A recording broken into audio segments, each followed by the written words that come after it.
മമ്മൂട്ടി സിനിമയിൽ ഹാഷിർ ഇപ്പൊ 2-3 ദിവസമായിട്ട് സോഷ്യൽ മീഡിയയിൽ കറങ്ങിയേക്കുന്ന ഭയങ്കര ഒരു ന്യൂസാണ്. മമ്മൂട്ടി സിനിമയിൽ ഹാഷിർ വാഴയിലൂടെ ഭയങ്കര ഫേമസ് ആണ്, അല്ലെങ്കിൽ തന്നെ സോഷ്യൽ മീഡിയ വളരെ പോപ്പുലറാണ്.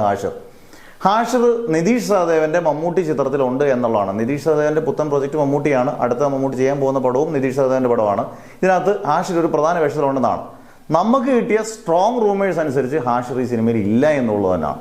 അതൊരു ചുമ്മാതെ പറയുന്ന ഒരു ഫേക്ക് ന്യൂസ് ആണെന്നാണ് നമുക്കറിയാൻ പറ്റിയത്. എല്ലാ സിനിമ ആയതുകൊണ്ട് നമുക്ക് അവസാന നിമിഷം എന്തോ പ്രതീക്ഷിക്കും നമുക്കറിയത്തില്ല. പക്ഷെ ഇതുവരെയും ഉള്ളതിൽ ഹാഷിർ ഇല്ല എന്ന് തന്നെയാണ് പറഞ്ഞത്. പക്ഷേ ഈ പടം ഒരു ഗംഭീര സിനിമയാകാനുള്ള ചാൻസ് ഉണ്ട്. നേരത്തെ തള്ളുന്നൊന്നുമല്ല.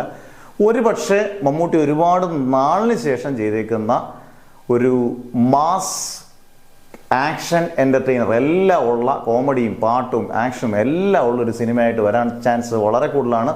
സർക്കസിൻ്റെ പശ്ചാത്തലത്തിലാണ്. നല്ല ഗംഭീരമായ ഒരു തീമാണ്. അടിപൊളിയായിരിക്കും. എല്ലാ ഫാമിലിക്കും എല്ലാത്തരം ഓഡിയൻസും ഇഷ്ടപ്പെടുന്ന ഒരു മമ്മൂട്ടി ചിത്രം ആകാൻ ചാൻസ് വളരെ കൂടുതലുള്ളതാണ് നിതീഷ് സഹദേവന്റെ മമ്മൂട്ടി ചിത്രം. എന്തായാലും നമുക്ക് വെയിറ്റ് ചെയ്യാം.